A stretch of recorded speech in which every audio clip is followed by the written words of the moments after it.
सरकार लिखेंगे सरकार।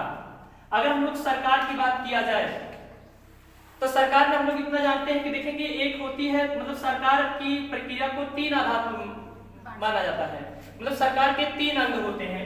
तो अगर हम पहले की बात करें तो व्यवस्थापिका, ये है व्यवस्थापिका।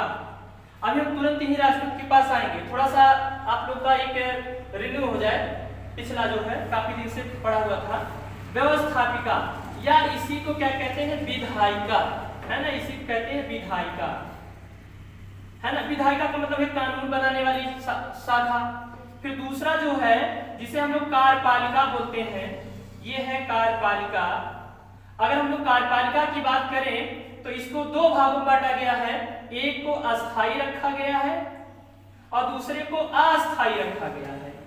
मतलब अस्थायी में जो नौकरशाह आते हैं, जैसे प्रशासनिक अधिकारी के लोग होते हैं, वो अस्थायी में आते हैं, और जो अस्थायी में आते हैं वो मंत्री परिषद आता है ना।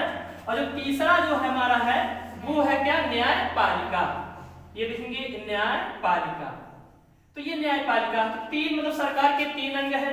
अच्छा, अगर हम लोग थोड़ी देर के लिए व्यवस्थापिका या विधायिका के अनुच्छेद की बात किया जाए ना, तो देखेंगे ये हम लोग अनुच्छेद 52 से लेकर कहां तक जाएंगे, 78 तक जाएंगे। अनुच्छेद 52 से लेकर 78 तक जाएंगे। और अगर हम लोग अनुच्छेद 51 ए पढ़ेंगे, 51 का पढ़ेंगे ना, 51 मतलब अनुच्छेद 51 का, तो उसके लिए अलग अलग पार्ट में बांटा गया है, अध्याय में बांटा गया है। तो देखेंगे यहाँ पर आएंगे हम लोग, जैसे हमारे पास अनुच्छेद 52 आता है, तो अनुच्छेद 52 क्या कहता है कि भारत का एक राष्ट्रपति होगा। अनुच्छेद 52 ये कहता है। अगर हम लोग व्यवस्थापिका या विधायिका की बात करें तो देखेंगे यहीं पर अगर हम लोग संसद की बात लिख दें तो क्या गलत होगा, सही होगा। अगर हम लोग संसद की कल्पना की बात करेंगे, देखिए क्या है, ये व्यवस्थापिका या विधायिका ही तो है। विधायिका मतलब विधि, मतलब कानून बनाना, है ना। व्यवस्थापिका मतलब देखेंगे देश की जो व्यवस्थाएं हैं वो इन्हीं के अंतर्गत है। और हमने अनुच्छेद 52 से लेकर हम लोग कहां तक जाएंगे, 78 तक जाएंगे। अगर हम इसे यहीं पर संसद लिख दें तो कोई गलत नहीं है, क्योंकि हम संसद की कल्पना तभी कर सकते हैं जब भारत के राष्ट्रपति होंगे। देखेंगे राष्ट्रपति होंगे। संसद की कल्पना तभी हम कर सकते हैं जब लोकसभा के सदस्य होंगे, है ना। संसद की कल्पना तभी हम लोग कर सकते हैं जब राज्यसभा के सदस्य होंगे, है ना। कहने का मतलब अगर कानून बना रहे हैं, विधि बना रहे हैं, तो चाहे कोई कानून लोकसभा में पारित किया जाए, चाहे राज्यसभा में लाया जाए, जब तक राष्ट्रपति उसे हस्ताक्षर ना करे तब तक कानून बनेगा नहीं, है ना। तो संसद पूर्ण रूप में परिभाषित हो गया यहाँ पर, है ना।